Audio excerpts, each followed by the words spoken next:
Welcome to mega 9 TV. Telugu Desam party ఏ నిర్ణయం తీసుకున్నా దానికి కట్టుబడి ఉంటానని ఆ పార్టీ నేత పిఠాపురం మాజీ ఎమ్మెల్యే వర్మ స్పష్టం చేశారు. పిఠాపురం తెలుగుదేశం పార్టీ నియోజకవర్గ నూతన కమిటీ ఏర్పాటుపై పార్టీ తీసుకున్న నిర్ణయంపై వర్మ స్పందించారు. రకరకాల సమీకరణాలతో మార్పులు జరుగుతుంటాయని, అంతిమంగా పార్టీ బాగుండాలనేదే చూడాలన్నారు. లోకేష్ తనతో మాట్లాడిన తర్వాతే పిఠాపురం టీడీపీలో నూతన కమిటీ ఏర్పాటు నిర్ణయం జరిగిందని పేర్కొన్నారు. పార్టీ ఏ నిర్ణయం తీసుకున్నా దానికి నేను పూర్తిగా సహకరిస్తానని వర్మ పేర్కొన్నారు. అధిష్టానం ఏ నిర్ణయం తీసుకుంటే ఆ నిర్ణయానికి కట్టుబడి ఉంటుంది. అది పిఠాపురం ప్రజలందరికీ తెలుసు.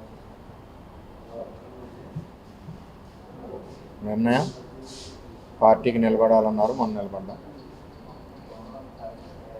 పార్టీకి ఎప్పుడు కూడా వ్యతిరేకంగా కానీ పార్టీ బలోపేతానికి పనిచేసాను తప్పితే వేరే.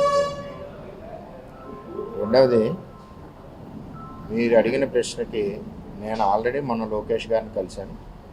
లోకేష్ గారితో డిస్కస్ చేశాం. ఏదైతే ఇక్కడ ఇబ్బందులు లేకుండా కూటమి ముందుకు వెళ్ళాలి, ఒక కమిటీని వేసి చేయమని చెప్పాను. నాకు కూడా కొంచెం టైం స్పెండ్ చేయడానికి కూడా కొంచెం ఇబ్బందిగా ఉంది. చేయండి, నేను కూడా ఒక్కడిని కూడా చేయలేకపోతున్నానని చెప్పి చెప్పడం జరిగింది. దాని ప్రకారమే ఈరోజు ఆ ప్రకటన వచ్చింది. పార్టీ నాతో సంప్రదించిన తర్వాతే లోకేష్ గారు ఆ ప్రకటన వచ్చే ముందు కూడా నాకు పల్లాశ్రీని గారు, నారాయణ గారు ఫోన్ చేసి చెప్పారు. చెప్పిన దాని ప్రకారం జరిగింది. పార్టీ సమీకరణాల సమయంలో కొన్ని రకాలుగా ఆలోచన చేస్తుంటారు. ఆ ఆలోచనకి ఎప్పుడు కూడా అనుగుణంగా పిఠాపురం తెలుగుదేశం పార్టీ కేంద్ర పార్టీ అధ్యక్షుల ఆదేశాలకు అనుగుణంగా పనిచేస్తుంది. పవన్ కళ్యాణ్ గారు వర్మ ఏంటో పిఠాపురం ప్రజలకు తెలుసు, వర్మ ఏంటో తెలుగుదేశం పార్టీకి తెలుసు, ఎంత కమిటెడ్గా ఉంటారో తెలుగుదేశం పార్టీకి తెలుసు. మిగిలిన విషయాలు నాకు అనవసరం. ఎందుకంటే పార్టీ నాతో సంప్రదించింది. మొన్న నేను లోకేష్ గారి దగ్గర కూడా వెళ్ళాను. ప్రెస్కి ఫోటో కూడా వచ్చింది. నేను మా అబ్బాయి అందరం కూడా వెళ్ళాం. ఫోటో కూడా ప్రెస్కి వచ్చింది. అది నవీన్ గారిని కానీ లేదంటే పార్టీలో ఉన్న తెలుగుదేశం పార్టీ వాళ్ళని వేస్తారు కదా, బయట వాళ్ళు లేరు కదా. ఎవరినన్నా వేయచ్చు, తప్పేమీ లేదు ఇందులో. నేను ఆల్రెడీ మాట్లాడొచ్చాను. నేను మాట్లాడిన దానికి అనుగుణంగానే కార్యక్రమం జరుగుతుందని కూడా నేను తెలియజేస్తాను.